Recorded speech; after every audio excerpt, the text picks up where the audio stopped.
nouveaux achats jeux vidéo et c'est parti. Récemment et comme régulièrement avec mon copain, nous sommes allés à un vide-grenier spécialisé jeux rétro. Ce ne sera pas de bonnes affaires comme d'habitude, mais des jeux à leur cote que nous avions envie d'ajouter à notre collection et je vous les montre de suite. On commence par mes achats et tout d'abord pour 30€, j'ai trouvé le Yu-Gi-Oh 5DS World Championships 2010 Rivers of Arcadia. Les titres des jeux Yu-Gi-Oh sont toujours horriblement longs. Ça c'est vraiment un jeu pour la collection parce que moi les Yu-Gi-Oh 5DS c'est vraiment pas la génération que j'ai préférée.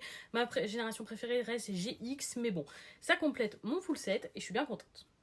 C'est pas du rétro, mais pour 30€, j'ai trouvé donc le préquel de Bayonetta, Cereza and the Lost Demon. Et franchement, il me faisait très envie depuis son annonce lors d'un Nintendo Direct.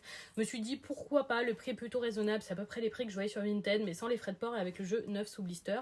Donc autant en profiter. Écoutez, je le testerai quand j'aurai un peu de temps.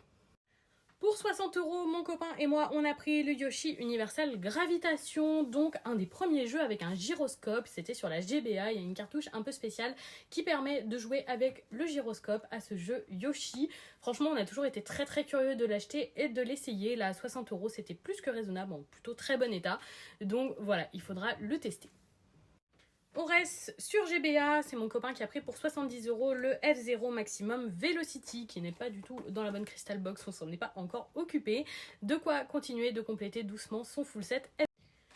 On continue avec F0, mais cette fois-ci pour 110€, il a pris le F0 tout à fait classique sur Super Nintendo. Voilà, il continue à compléter cette licence. Moi, c'est pas forcément ce que je préfère, mais lui, il apprécie. Mon copain est également particulièrement fan d'accessoires, donc il a totalement profité de cette occasion pour s'acheter la Game Boy Camera, donc pour 50€ en boîte comme ça. Il manquera juste la petite bobine de papier pour aller avec, mais sinon c'est un très bel achat. Et pour 20€, il a trouvé ce petit câble Link pour relier les Game Boy pour faire des échanges de Pokémon avec des Pikachu dessus.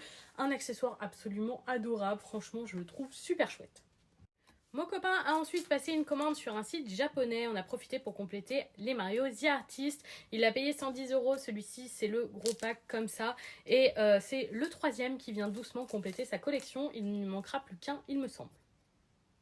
Il a également pris le Game & Watch Collection 2, donc toujours en édition japonaise sur DS pour 20€. Il avait déjà le 1 dans sa collection. Voilà, ça vient compléter les jeux type Game & Watch comme les Game & Watch Gallery. Donc pareil, toujours pour son full set.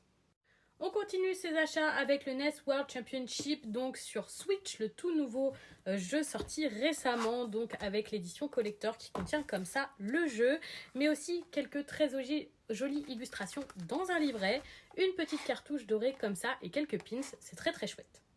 Et voilà pour ces quelques derniers achats.